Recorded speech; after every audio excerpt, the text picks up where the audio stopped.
So one of the big parts of being digital nomads is that you're nomading together. Not always, but we choose. You got plans? No. Something in Athens you got planned? Some guy I don't know about? Anyway.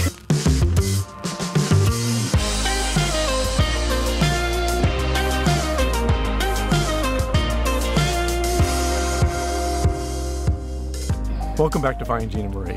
We are in the Piazza della Vittoria near the Villa Bonanno in Palermo. Yes, it's been a beautiful day here, a little less sunny, but the weather is gorgeous. You can see we don't have jackets on today. Which is a pleasant change from where we have been Scarves part and of the time. jackets, yeah. If you're new here, I'm Judy. And I'm Kevin. So this episode's about our first impressions of being digital nomads. We're nearly at the 3-week mark of being digital nomads. We arrived in Italy. We've traveled to 3 different cities. And today we'd like to just talk about how we feel and what's happening. This almost doesn't count as being digital nomads or full-time travel, because really for many people this is just a long vacation so far. Yeah. But we're really not posing it as a long-term vacation. No. And there's a lot of different things that we're thinking and feeling that we want to share with you. Now, one of the things that started this trip out was a very messy exit from San Francisco. We have an episode all about that, our top 10 mistakes starting out our life as digital nomads. It would have been an easier start if we didn't have that. And now we're talking about the things that we actually were exposed to in the first couple of locations that we stayed for lengths of time. And a shout out to our property manager in San Francisco, Hope. The name couldn't have been more appropriate because she has been our savior and really the person who helped to make our departure out of San Francisco possible at all. So what will and what has digital nomad life looked like for us, especially in these early days, the first impressions? I definitely feel that as we go on our journey, it's going to be very different, but I also think it's really important to capture the first days because they're formative for everything else we're going to be experiencing. So for me, how does it feel to not have a home base? I'm actually not dwelling on it. I am focused on the fact that there are all kinds of cities and countries that I am very eager to explore. So I think that the idea of having a home base and having like maybe that default soft landing or something else is in some ways would be diluting what this experience is. No safety net changes everything. It really does. You're right. Not having a home base, not treating this like a vacation because we can't, because there's no place to end the vacation on. Where we live is where we are now, and where we're going to live next is where we go to next. There is a tiny part of me that's missing the idea of having a vacation. And I think, you know, you save up and you splurge and you do all the things that you wouldn't normally do in your daily life. Yeah. And really, this is going to be a full-time experience of balancing our budget and just making sure that we're living from month to month in the most fiscally appropriate way. That doesn't mean that we aren't going to have experiences that are maybe vacation worthy or tours, but that's not going to be our day-to-day thing. We're not trying to fit them all into a week, which is a very different experience. You know, we're just leaving our apartment and walking around and experiencing local living. We had somebody downstairs outside our balcony just shouting and talking to each other in the wee hours, and that was kind of cool just to kind of be in observation mode and kind of seeing how local people are living. We got to enjoy some concert that was happening the other day. We had no idea what was going on, but it was beautiful music that was playing and we could hear it clear as day, but we didn't have to pay to go anywhere. It was just right outside our balcony. Yeah, and some of the people that are shouting outside our balcony, there's probably language you need to learn outside of Duolingo. The thing about not having a home base is that everywhere you go, it's a new place with a new space, new problems, new good things and new bad things. And so far we've had some dramatically different experiences in Napoli and Palermo. I think it's all part of the adventure, and it's exciting that you don't ever know what you're going to get, but it also means you never know what you're going to get. So for every place, there are a lot of things that change, like the room layout, the ability to have internet access, which in the first place in Napoli was amazingly good, better in some ways than our San Francisco connectivity. And then we got to Palermo, which Judy researched, and they said high-speed internet With fiber. We're fiber backed, and one of my friends said it must be cotton fiber because it's barely 2 megabits up. Uploading these videos is dramatically slow, like hours to upload some of them. That will be one of the criteria that we really press on as we continue forward. And of course we have the problems you can't foresee, like in both places. The first place in Napoli, we actually had a meter blowout for the electricity, and our power went out. We thought it was the whole area. Looked outside, there's lights on. We weren't doing anything to use up power, so we had no idea what was going on. Turns out it was a thing that had to be handled by an electrician. Took till the next day sometime. Our Airbnb hosts were very nice. They invited us over to their place, which was just across a little catwalk, and we sat in their kitchen for a little bit, got some of our devices charged, and got some work done. We came to Palermo, and we had like a circuit break because apparently we can't use the hairdryer along with the heating unit. Or the microwave along with the heating unit. Or the heating unit.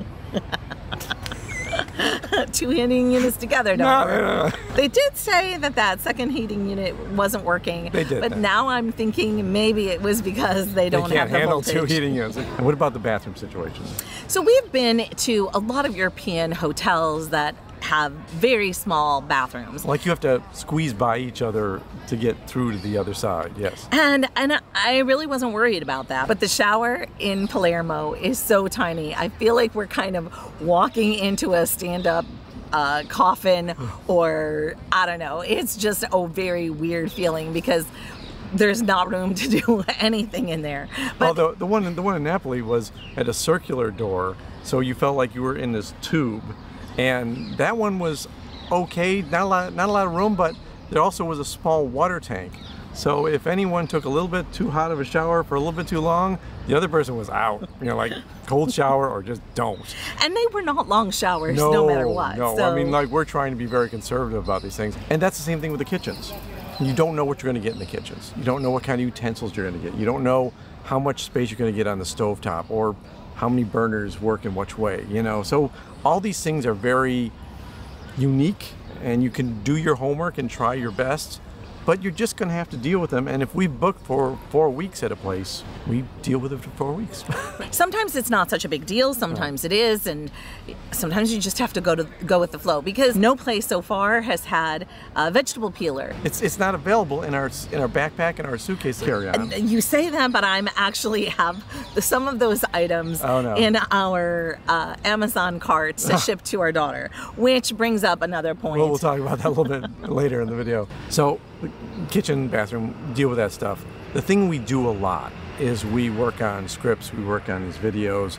I do a lot of editing, or Judy's writing blog posts. And so with all this activity that we have to be on computers and working, we're used to sit-stand desks. We're used to having spaces that we can actually get ergonomically comfortable in. The first place had chairs that you sunk into, so they really only had an outside edge. This place at least has some small pillows on the chairs in the kitchen, but the kitchen's really, really small, and it's a very small table. There just isn't enough places to put things, and so we have to deal with more clutter than I wish we would have to. Through all this, one of the things that we're understanding is that we don't have everything figured out. We aren't even fully through our list of things that we're learning and experiencing, but I think it was important to us to not overanalyze all of the decisions we needed to make before we left. Because paralysis by analysis, we know that's a problem for both of us. Yes, so I feel like we researched what we needed to, we felt comfortable with our decisions, and we figured we would figure things out on the fly, and that's what we're doing. Yeah. So some of the things that we're coming up with aren't necessarily overwhelming obstacles, they're just part of the experience. Yeah, and we haven't experienced a lot of other places yet, so we'll have more problems, we'll have to figure those things out, and I think that's fine. One of the bigger concerns has been just for me not having a job and not having the routines around having a job and the structure in my daily life. Which you could experience outside of making the choice to just travel full time. But for us, I think that that's just been one of the things, especially for me, that's been a bit of a challenge. Being told you have to get these 50 things done, you like being productive, you like getting things done. So that was an easy check, check, check. I'm busy, I have so much to do. Now it's a matter of self-discipline. In some respects, I have a decent amount of it, but I'm used to having external accountability and letting my personal life maybe be secondary to that. Now that I have all of the time and space and I'm accountable to myself, that's been a new experience. And you know, having discipline around routines and how we spend our mornings, especially since we're in different time zones. We'll be working along in the day, we'll be getting stuff done, we'll think, wow, you know, it's this and this, it's afternoon, it's almost 3 p.m. Oh, they're not even up yet in San Francisco. Oh, even in Houston, they're barely up. We can't communicate sometimes in the times that we're ready to communicate. So when we have to have routines for people that are not here, we have to do those late at night, which that's a big change. And I know a lot of people travel all the time in their regular jobs, and this is like something that's common for you, but it's not for us. So as Judy alluded to earlier, we are working really hard to make sure that the things that we're missing in our kit are replaced with the best things we can for the space we have, and also get rid of some of the things that we probably overpacked. The wheels on my luggage aren't the best. We bought it in 2017 and it's been very, very durable, and it probably will continue to be more durable, but we don't know if the wheels are going to go. We travel on a lot of cobblestones, so it makes sense for us to maybe upgrade that now because we have a place to send it to and we have reliability that is going to get delivered. One of the things that's gone well that we planned ahead of time was making sure that